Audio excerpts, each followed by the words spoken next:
Well, one of the problems with social media is that the way the platforms are engineered, they want you to produce content continuously, like all the time. You're supposed to post once, two, three, four, 5 times a day, regardless of whether you have anything to say.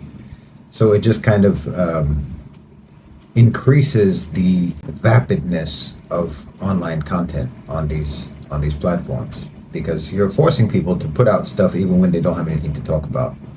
So they just have to continuously keep up the chatter, regardless of whether or not it's of any importance or significance at all. If I don't have something to say, I'm not going to put something out. Like with the situation with Europe, for example, I've put out several videos talking about what I believe is actually happening with the war in Ukraine and why the war in Ukraine is happening. Or more specifically, there's the war in Ukraine, and then there's the West's response to the war in Ukraine. And what I'm actually talking about is the West's response to the war in Ukraine, engineered by, led by, directed by the United States. Because that response is an irrational response. If your desired outcome was a resolution of the conflict in Ukraine, that's clearly not what they're interested in. And there have been several peace attempts that the West has blocked. So, there's the war in Ukraine, which was, an illegal invasion by Russia of Ukraine in response to provocation. The provocation was illegal, and the response was illegal, but it is what it is. But then there's the response to that invasion, which has a completely different objective. And in my opinion, the objective is the destabilization of Europe, as I've said many times. And now I've done a number of videos updating the progress, for lack of a better word, in the destabilization of Europe, specifically focusing on Germany and the destabilization and deindustrialization of Germany, and the trajectory of that. Because obviously, if you want to destabilize Europe economically and politically, your main target should be Germany. If you can undermine Germany, sabotage Germany, destabilize and deindustrialize Germany, then Europe will follow. So I've done a number of videos about that, and I've done a number of videos showing that that is what's happening. And to be honest, I don't really feel inclined to just continuously repeat myself.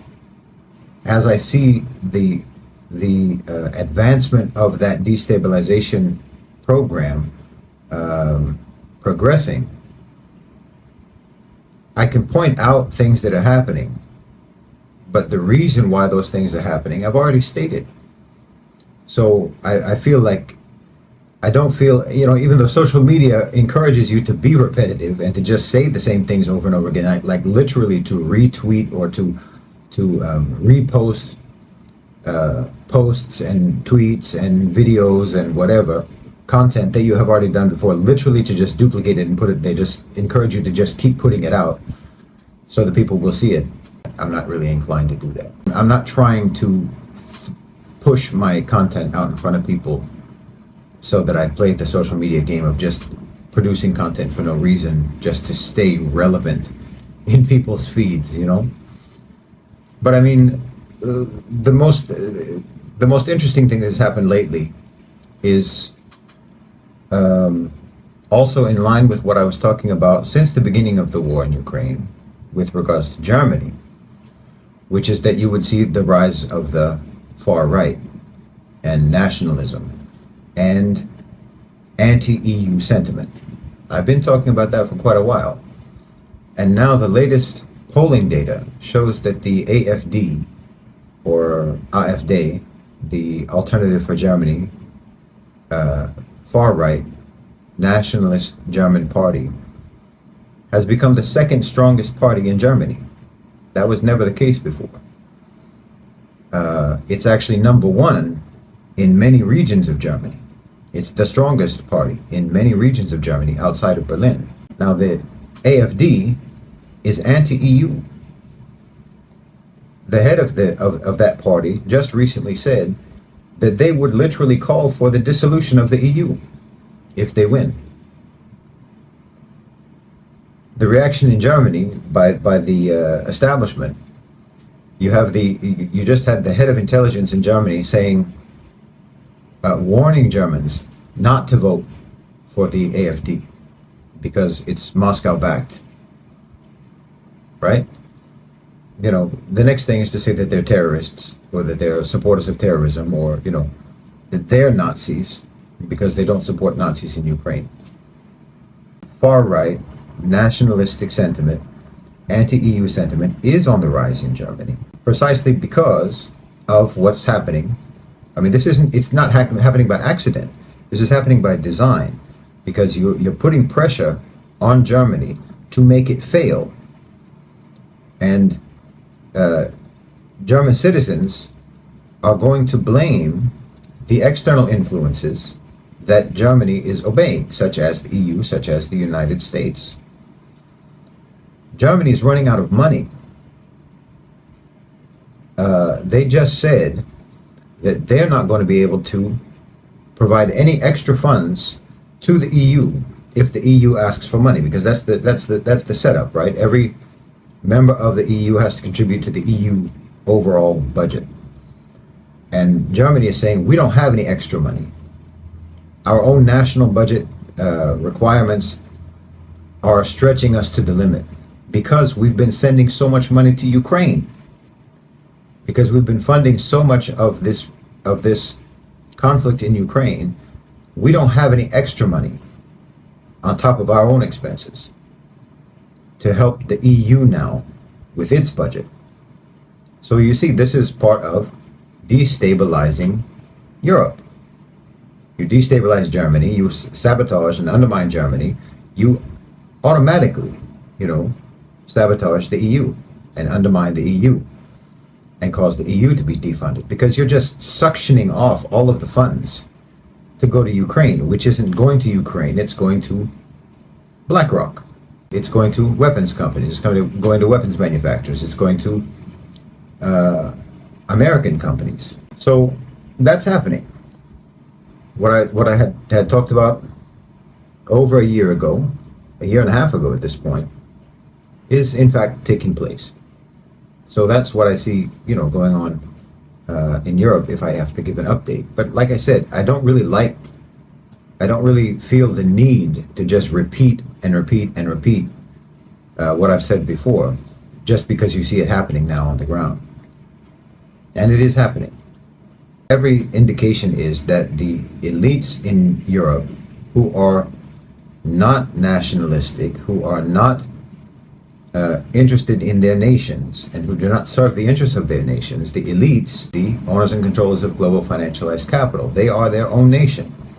And they are serving their own national interests, not the interests of the geographical nation to which they belong, because they don't have anything to do with geography. They're not bounded by geographical borders. They're collaborating in the process of the destabilization of Europe for reasons that I've already explained many times. Now, the other thing a lot of people want me to talk about is Sudan. The situation in Sudan is ongoing. I don't really have any meaningful updates.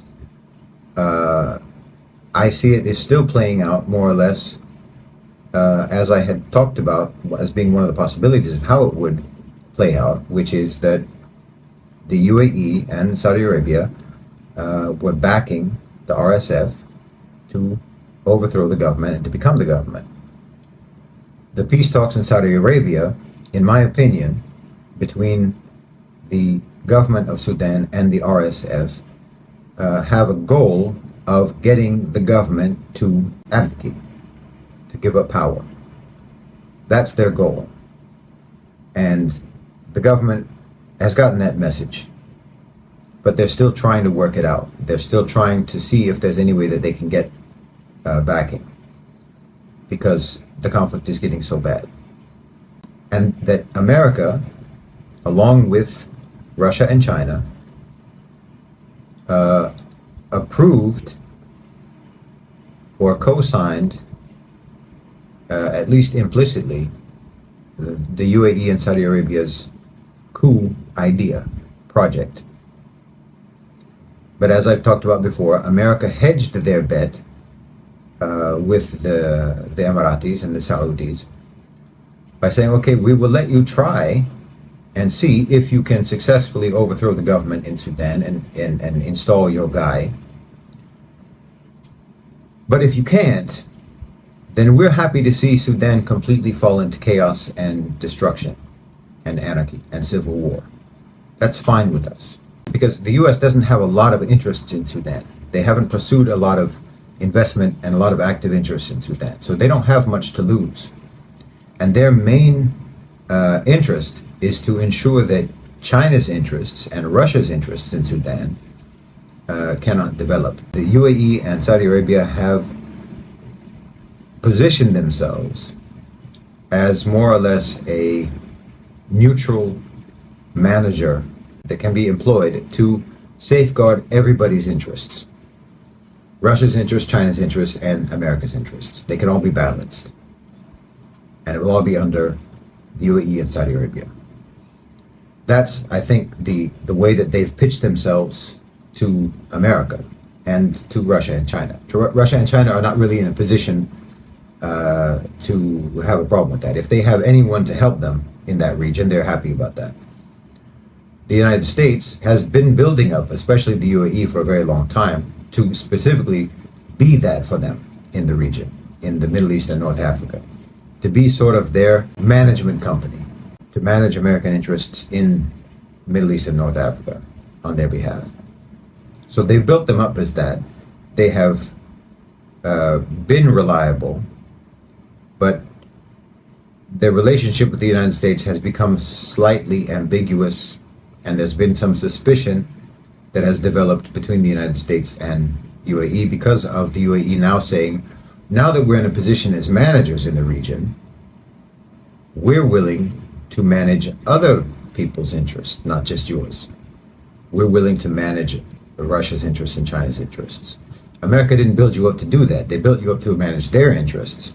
But now that you have this ability to manage the interests of other powers, you're offering your services to Russia and China, which the United States doesn't really care for. But at the same time, from a realpolitik perspective, they know that Russia and China are going to have interests, and maybe our best way of dealing with their competing interests in Africa with us is to have the UAE and Saudi Arabia kind of manage that. Then we have an inside guy to balance, to our advantage, their interests in Africa and the Middle East. So they're still on board with that. But like I said, if the United States took the position that if you're not able to get your guy in Sudan, then we'll just we'll just burn it. We'll just burn everything. And that's also fine, because our main objective is to make sure that Russia and China, at least their interests don't succeed. And at least they can't secure their interests. If we can't secure any interests in Sudan, then we have to at least make sure that Russia and China don't secure their interests in Sudan. And ideally, we can actually escalate and expand the conflict in Sudan to ensure that Russia and China's interests in all of Africa can be undermined. Because if we can't rely on the UAE and Saudi Arabia and their plan, their management strategy for our Russia and China's interests, then we'll just make sure that nobody's interests get served. And then we will manage our interests the old-fashioned way, through violence. And that's what's been happening, because the UAE's guy, the RSF, have failed thus far to achieve what they promised they could, which was the overthrow of the government. They have failed to do that, and they underestimated the resistance that the RSF would face. But all signs indicate at this point that the conflict is completely spiraling out of control, which is America now activating the hedge that they had placed on the UAE's offer. Now, the other thing that happened with regards to Sudan is that you've seen now that the United States is going to offer, or has offered, something like $100 million to Egypt, supposedly to help them cope with the influx of Sudanese refugees. And the EU has offered money, and the United Nations has offered money for that same purpose. Now, for the United States, that's coming through the United States Agency for International Development, which is, it's another sort of CIA affiliated organization for funding projects and building connections and forwarding American foreign policy objectives around the world. That's what their function is. It's like the National Endowment for Democracy, but on the development level. Rather than on sort of the NGO level, it's on the development level. So it's dealing with businesses a lot. So this money that that's going to go to Egypt, obviously, that's being managed by USAID, which is going to be doing it in collaboration with the Egyptian government, which means, of course, it's in collaboration with the Egyptian army. So a very large percentage of that money that's supposed to be going for helping Egypt to cope with the influx of Sudanese refugees, that means providing shelter, providing medical care, education, food, transport, all of these things. Now, these are all sectors of the economy that are dominated by army-owned companies. The function of the money is to try to shore up American influence in Egypt, because they have become very concerned that they're losing influence in Egypt. They're losing influence in Egypt as Egypt has joined BRICS, or has applied to join BRICS. Egypt is doing business now, doing some trade, not using the US dollar. And if Egypt is able to start doing trade, not using the US dollar, and not relying exclusively upon the US currency as the foreign currency reserve, this will make a huge difference to Egypt's economy if they're able to escape dollarization. And they have moved closer to Russia, they've moved closer to China. So the US has become concerned about their own level of influence in Egypt. So the easiest way is to buy some influence through army owned or controlled companies, which you can put under the guise of helping refugees, because all of the work that they're supposed to be doing for refugees, all of that work is done by companies that are going to be army-owned companies. So that's what that's about. Now, a slightly more ominous, just the buying of influence, that's normal, but there's something slightly more potentially ominous about that, which is we're also going to show Egypt how conflict in Sudan can profit them. We're going to show the Egyptian army how conflict in Sudan can profit them, because we'll keep giving you money.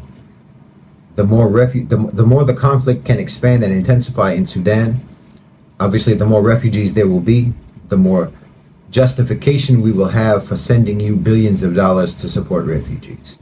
This could represent the United States trying to buy Egypt's collaboration in the destabilization of Africa. Not just Sudan, but they're trying to recruit Egypt into broadening, expanding, intensifying, escalating the conflict in Sudan so that it can expand throughout North Africa. That's a potentially ominous thing that money for Sudanese refugees could indicate, in my opinion.